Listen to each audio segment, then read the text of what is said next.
Naaalala niyo pa ba ang batang ito? Siya ang The Magician sa mundo ng billiards. Wala nang iba kundi si Efren Bata Reyes. Bago siya makilala sa buong mundo bilang isang billiards legend, si Efren ay isang simpleng bata mula sa Pampanga. Lumaki siya sa isang mahirap na pamilya at noong bata pa siya, kinailangan niyang magtrabaho para makatulong sa kanilang kabuhayan. Dahil sa hirap ng buhay, natutunan ni Efren ang billiards sa murang edad na 8. Nagtrabaho siya bilang isang tagalinis ng mesa sa mga billiard hall.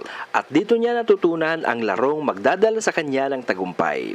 Sino ang mag-aakala, di ba, na ang isang batang nangangarap lang noon ay magiging pinakamagaling sa larangan ng billiards? Hindi madali ang naging daan ni Efren patungo sa tagumpay. Maraming bisis siyang nakaranas ng pagkatalo at pagkabigo. Pero ang isa sa mga katangian niya ay ang kanyang determinasyon. Hindi siya sumuko, bagkus ginawa niyang inspirasyon ang bawat pagkatalo para mas gumaling pa. Naglakbay siya sa iba't ibang lugar sa Pilipinas at sumali sa mga small-time tournaments at sa bawat laban, nadadagdagan ang kanyang kaalaman at diskarte sa laro. Unti-unti siyang napansin at nang makarating siya sa Amerika, doon na nagsimula ang kanyang international career. Mula sa simpleng palaro sa Pilipinas, nanalo si Efren ng mga prestihiyosong titulo sa iba't ibang bahagi ng mundo. Noong 1994, nanalo siya sa kanyang kauna-unahang world title sa US Open 9-Ball Championship. At sino bang makakalimot sa kanyang napakagandang performance noong 1999 World Pool Championship kung saan tinalo niya ang pinakamahusay na player sa mundo. Siya ang kauna-unahang player na nanalo ng 2 World Championship sa magkaibang disiplina ng billiards. Dahil sa kanyang husay at diskarte, tinagurian siyang The Magician dahil sa kanyang mga tira na tila imposibleng magawa ng karaniwang tao.